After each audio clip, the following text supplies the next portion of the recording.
celebrating 60 years of service to Central Alabama. Live, local. Now, this is WSFA 12 News at 6. A frightening hotel robbery caught on camera. We have new information in the investigation tonight. Good evening, everyone. I'm Valerie Lawson. I'm Mark Bullock. Police in Prattville say they do have several clues, including a handprint that could lead them to the culprits. The crime happened at the Hampton Inn and Suites last night, right there at the Cobbs Ford Road exit of Interstate 65. The entire shakedown lasting only a few minutes. WSFA 12 News reporter Brian Henry is there now, live with tonight's new information. Brian? Mark? Perfectly understandable. Brian, thank you. Now, the police department has not released any specifics about this case, but WSFA 12 News has learned in addition to that handprint, they did get a good look at one of the men's faces on their surveillance video. We'll keep you posted on the search. Now for new details in a murder investigation in East Alabama. Lanett police have arrested this woman in connection with the death of an elderly woman. This is 38-year-old Katrina Smith. She's charged with capital murder and arson. You may remember when 76-year-old Rosie Ramsey was found dead in her Lanett apartment. According to court documents, Smith stabbed her, then set her home on fire in an effort to destroy evidence. Tonight, Smith is being held without bond. Lincoln Cemetery. It has been an eyesore for Montgomery for years. You may remember WSFA 12 News doing numerous reports on terrible conditions there. It's located on Harrison Road, just behind the Ann Street Walmart. Now, after a decade of hard work by the local government and private organizations, Lincoln Cemetery is starting to look like it should. WSFA 12 News reporter Hannah Lane with the update now. Mark. Hannah, thank you. The problem with Lincoln and some other neglected cemeteries is the fact the ownership is unclear, so it's hard to find the person responsible for upkeep. That forces the city and volunteer organizations to pitch in. New at 10 tonight, WSFA 12 News goes to the Alabama Law Enforcement Agency to get more information and break down the numbers that are behind a recent increase in driver's license fees. We told you about them earlier this month. The prior charge to get a driver's license in Alabama was $23.50. It is now 50% higher. The state says that it has to pay $42.74 per license, and last year alone lost more than $24 million on that. This week, the price of a driver's license went up to $36.25. That money will go toward making the driver's license renewal and registration quicker and more efficient. More Alabama counties are now issuing marriage licenses to same-sex couples. A majority of the state's 67 counties are now issuing the license. That after a federal court ruling just yesterday. Judge Callie Grenade in that case ordered the Mobile County probate judge to issue the licenses. Now other probate judges are taking their cues. Alabama Chief Justice Roy Moore maintains his stance that probate judges do not have to issue the licenses. Alabama Governor Robert Bentley has said the rule of law must be respected in Alabama, but he says he will not punish probate judges for their decisions on whether to issue marriage licenses to same-sex couples.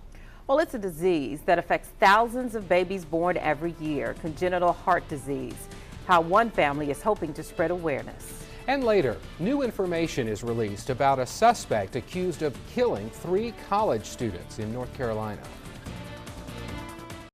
This is WSFA 12 News, first at 4. Good afternoon and welcome back to downtown Selma. I'm Mark Bullock. We continue our special Team 12 coverage from this historic city about a historic event, the Selma to Montgomery Voting Rights Marches, the marches that inspired the passage of the 1965 Voting Rights Act. All of it centered around the bridge behind me, the Edmund Pettus Bridge, and that's where we join our own reporter Hannah Lane, who is joining us from inside the security zone, if you will. Hannah, I know the bridge will shut down in a couple of hours. There are some big events, though, scheduled at that location over the next coming day. Welcome back to First at 4. We have a few minutes here, a few seconds left before we go into our 5 o'clock newscast. So I want to give you a little lay of the land, if you will. If you're on your way to Selma, you'll find that the bridge closes at 6 o'clock tonight. So you'll want to take Highway 80 from Montgomery and then use the Highway 80 truck route right before you get into downtown Selma. You'll see the sign there. When you get into downtown, you'll see lots of barricades along Broad Street. That's the main street through downtown. the street that ends at the bridge, and you probably will have a little bit of trouble finding a parking space. So you may want to wear comfortable shoes, be ready to walk a little bit when you get here. Now, we also want to remind you, for more information, you can go to WSFA.com. Click on the section on the homepage that says Remembering Selma. You'll find a list of activities and other stories that we have done here at WSFA 12 News about the upcoming events. That list sometimes changes. We're told some of them are TBA, so keep checking back for more information. Thanks so much for joining us. Our coverage continues next on WSFA 12 News at 5. Welcome back to our live coverage. You know, two of the most pivotal moments in the civil rights movement happened in our backyard. The Montgomery bus boycott, sparked by Rosa Parks, and then about 10 years later, this voting rights struggle sparked by Bloody Sunday. It's been 50 years now since Bloody Sunday, and of course, a huge celebration is underway in Selma as we speak.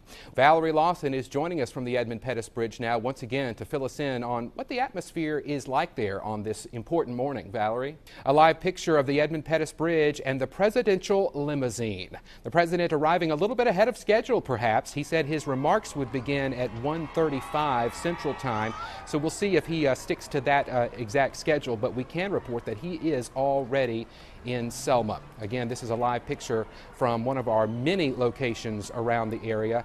We have crews and reporters stationed all over central Alabama, in Selma and Montgomery, covering this important day.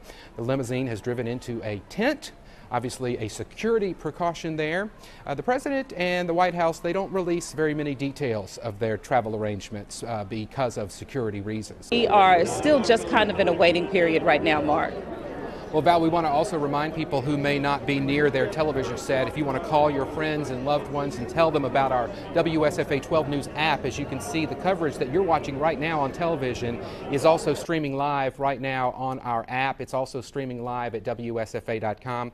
When you open up the WSFA 12 News app, you'll see an icon in the upper left-hand corner. When you click on that, you'll have an option to click on live streaming video, and that's what you're seeing right here. It's just a minute or so delayed because of internet delay, but you can essentially watch it live. And we should also point out that Selma, the bridge there in that part of town, has not changed much since the 1950s, so it looks very much like it did when this march happened back in 1965.